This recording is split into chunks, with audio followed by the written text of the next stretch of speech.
प्रभु यीशु मसीह के मीठे पवित्र पावन और अद्भुत नाम से आप सबों को हमारा प्यार भरा जय मसीह की। मेरे प्रिय भाइयों और बहनों, हम परमेश्वर के वचन से बात करते हैं क्योंकि परमेश्वर का वचन जीवन की रोटी है और जीवन की रोटी हर मसीह भाई बहनों के घर में होना बहुत जरूरी है। और कई बार क्या होता है कि जीवन की रोटी आपके और मेरे पास तो होती है, परंतु हम इसे खाना नहीं जानते या नहीं खा पाते। और इसी के बारे में मैं आज आपसे कुछ बात करना चाहता हूं। और मैं सर्वप्रथम अपने जीवित परमेश्वर प्रभु यीशु का, जिसका मैं सुसमाचार प्रचारक बना, जिसने मुझे अपनी महिमा के लिए चुना, मैं उस प्रभु का धन्यवाद करता हूं। मैं आप लोगों के प्रेम के लिए धन्यवाद करता हूं कि आप हमारे साथ बने हैं। हमारे YouTube चैनल को आपने सब्सक्राइब किया, शेयर कर रहे, लाइक कर रहे, और आप इस वीडियोस को जो परमेश्वर के संदेश से भरे हुए आप सुन रहे हैं, सो मैं धन्यवाद देना चाहता हूं। और मैं विशेष रूप से अपने उस पवित्र आत्मा का, जो हमारा बड़ा अच्छा शिक्षक बन के हमें सिखाता है, आज आपकी और मेरी जरूरत क्या है उसे सीखना और समझना बहुत जरूरी है। एक बच्चा जब छोटा होता है, जैसे मैं और आप भी जब पहले छोटा हुआ करते थे, या आज जो बालक है, जो मान के चलो 0 से 6 महीना या साल भर के बीच का है, उसकी स्पेशली जरूरत क्या होती है? दूध। और जब वो रोता है तो मां समझ जाती है कि मेरे बच्चे को भूख लगी है, और वो उसे अपने बाहों में लेके दूध को पिलाती है, सीने से लगाती है, और वो शांत हो जाता है। उसकी आवश्यकता को मां समझती है। बच्चों की आवश्यकताओं को जब बच्चे बड़े हो जाते हैं तो माता और पिता के अलावा कौन अच्छे से समझ पाएगा।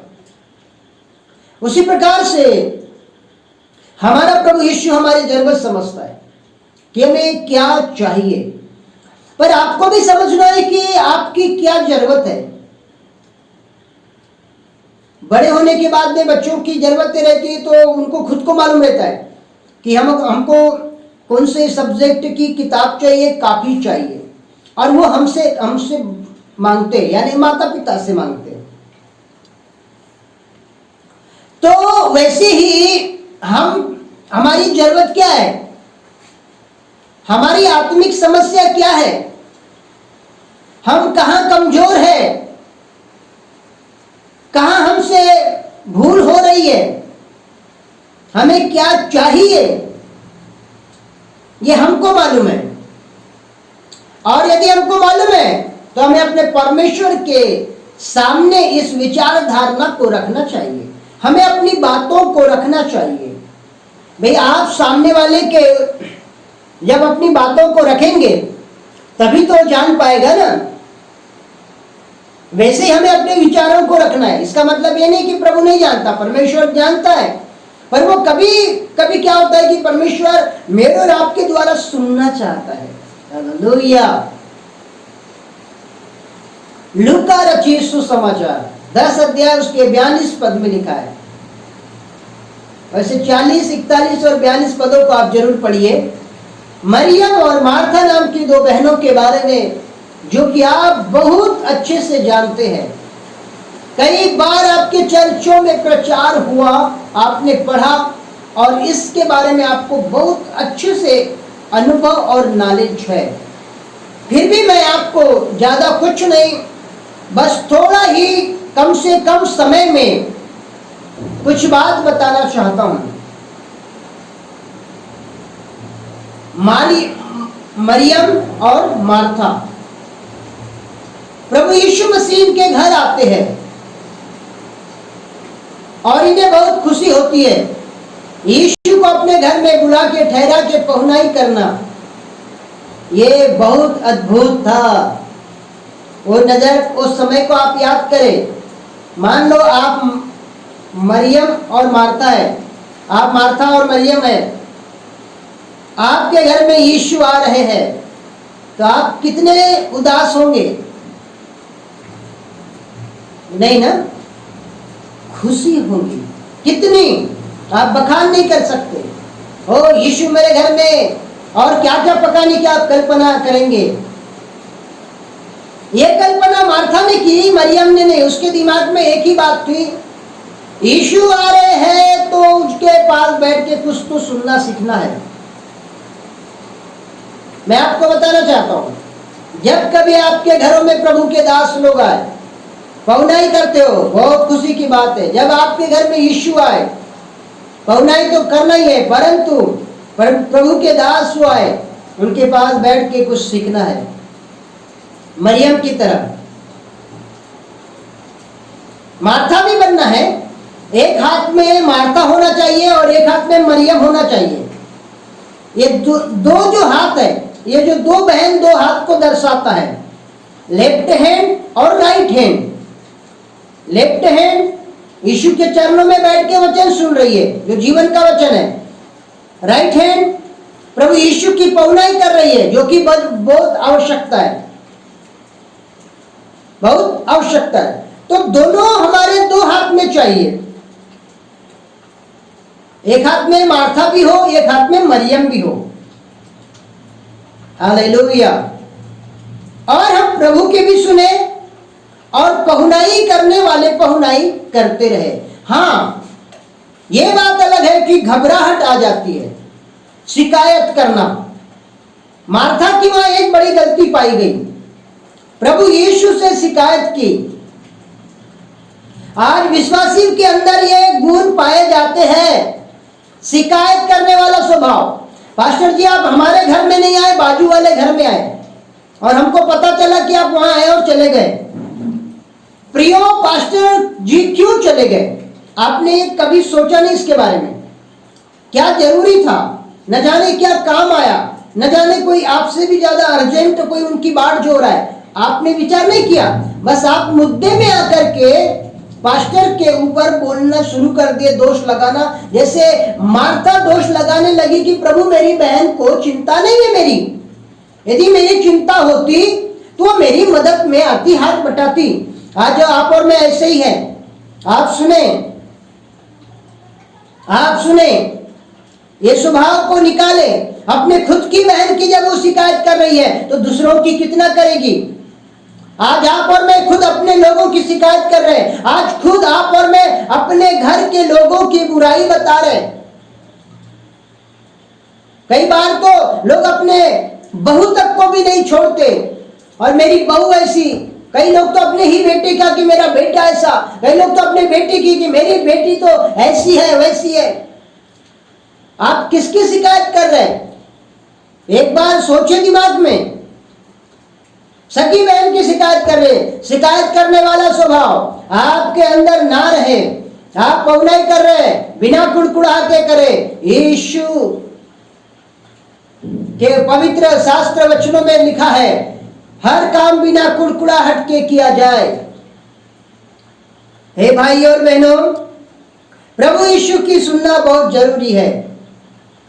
उसके बाद में मैं आपको बताना चाहता हूं, यीशु के साथ रहने का मतलब, मरियम यीशु के चरणों में बैठी का मतलब क्या है? जब तक हम जिंदा है चरवाहे के पास रहे। चरवा कौन है? प्रभु यीशु। यूहन्ना 10 अध्याय। प्रभु यीशु के पास रहे जब तक आप और मैं जिंदा है, क्योंकि भेड़िया चरवाहों से डरती है। हालेलुया। भेड़िया सिर्फ चरवाहे से डरती है। दुष्ट आत्मा, भेड़िया मतलब दुष्ट आत्मा, शैतान, बीमारी, गरीबी, निर्बलता किससे डरती है? चरवाहे से, मतलब यीशु से। किसके पास रहना? यीशु के चरणों में। कौन रहा? मरियम रहा, मार्था नहीं रही। इसलिए घबराहट आ गई, बीपी बढ़ गया, और बीपी बढ़ रहा है, शुगर बढ़ रहा है, ये हो रहा है, वो हो रहा है, क्योंकि आप चरवाहे के नजदीक नहीं आ रहे हैं। आप बहु नहीं कर रहे परंतु कुड़कुड़ा के कर रहे हैं। खुशी से करे, हर्ष से करे प्रभु के कार्य को। अब आप देखें, उड़ाऊ पुत्र के जीवन में अकाल आया, समस्या आई, मुसीबत आई। अकाल का मतलब है यीशु से अलगाव। अकाल का मतलब है, अकाल पड़े का मतलब आप समझ रहे हैं, यीशु मसीह से अलग होने से ही हमारे जीवन में अकाल जैसी हालत आ जाती है। तो उड़ाऊ पुत्र यीशु के पास से चला गया, पिता के पास से चला गया, इसलिए अकाल का सामना करना पड़ा। 12 साल की उम्र में यीशु को हमसे कहीं ज्यादा नॉलेज था, अनुभव था, सब कुछ था, परंतु परमेश्वर की वो सुनता था। परमेश्वर ने बोला अभी नहीं, अभी पढ़ाई का काम तुमको करना है। उसने किया कि नहीं? फिर आज आप और मैं यीशु की सुने, यीशु की सुने। मरियम यीशु की सुन रही थी, आप यीशु की सुने। हालेलुया! आप यीशु के चरणों में बैठे मेरे प्रिय भाई और बहनों, आज का हमारा विषय यही है, यीशु मसीह के चरणों में बैठे, प्रभु की आवाज को सुने, प्रभु यीशु से बातें करे, मीठी मीठी मधुर मधुर बातें करे। वो कितना अच्छा था, मरियम के साथ यीशु और यीशु के साथ मरियम और बातचीत हो, बहुत सुंदर।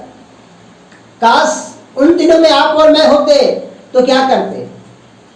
अद्भुत है वो सीन, वो नजारा आप अपनी आंखों में के सामने लाइएगा। मेरे प्रिय भाई और बहनों, आज आप और मैं हड़बड़ी ना करें, उतावली ना करे, चिंता ना करे, घबराए नहीं। यीशु ने जो बोला उसको जरूर फॉलो करे, यीशु की बात को फॉलो करे। यीशु ने बोला चिंता नहीं करना, तो हमें बिल्कुल चिंता नहीं करना है। हमें यीशु के अनुयायी बनना है, हमें यीशु पिता के शरण में रहना है। हम प्रभु की सुनते हैं, यीशु जी हमारी भी सुनता है। यीशु के साथ रहे, प्रभु के साथ समय बिताए। समय बार बार नहीं आता, समय आता आया है तो गवाना नहीं है, मौका मिला है तो गवाना नहीं है, जाने मत दो। खूब प्रार्थना करो, बाइबल पढ़ो, मन लगाओ, ध्यान लगाओ। मैं आपको आखिरी बात बोलना चाहता हूं, समाप्त करूंगा। खाली मोबाइल से सुनकर अपना जीवन मत चलाओ मित्रों। मोबाइल के द्वारा, यूट्यूब के द्वारा, फेसबुक लाइव के द्वारा अपने जीवन को मत चलाओ। ऑनलाइन के चक्कर में ऑफलाइन को भूल मत जाओ, क्योंकि इससे पहले तो ऑफलाइन ही काम आती थी, ऑनलाइन काम नहीं आती थी। और मैं ये नहीं बोलता, मैं उसके खिलाफ नहीं हूं, अच्छी बात है, समय समय पे सब कुछ करना पड़ता है, लेकिन कहीं आप ऑनलाइन के चक्कर में आपका जिंदगी ऑफलाइन मत हो जाए। अब ऑनलाइन तो चर्च लग रहे जी, जब चर्च शुरू हो जाएंगे तो क्यों जाएंगे जी, ऑनलाइन ही नहीं देख लेंगे क्या? मित्रों, ये मानसिकता दूर करें और ऑफलाइन में भी जीवन को बिताना शुरू करें। प्रभु के साथ बैठे, परिवार में, गुप्त में, व्यक्तिगत में एक अच्छे संबंध को बना के रखें। प्रभु आपको बहुत बहुत आशीष दे। My God bless you friend.